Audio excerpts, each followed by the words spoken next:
आप सुन रहे हैं सचिन की आवाज।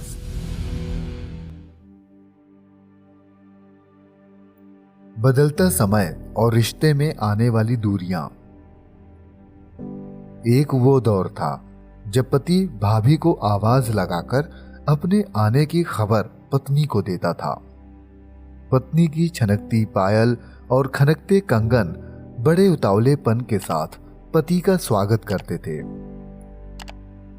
बाबूजी की बातों का हाँ बाबूजी, जी बाबूजी के अलावा जवाब नहीं होता था।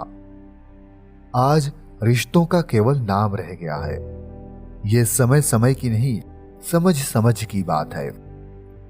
दादू के कंधे मानो पोते पोतियों के लिए आरक्षित होते थे।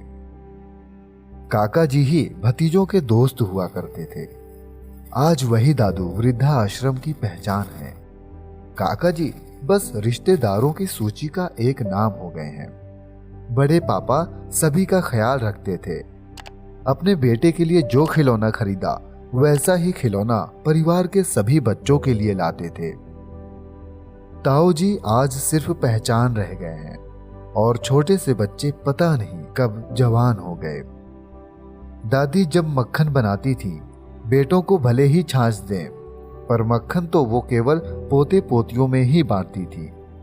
दादी के मक्खन ने पोतों की आस छोड़ दी, क्योंकि पोतों ने अपनी राह अलग मोड़ दी।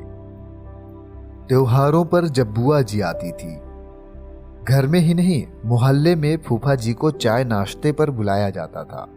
अब बुआ जी बस दादा दादी के बीमार होने पर आती हैं।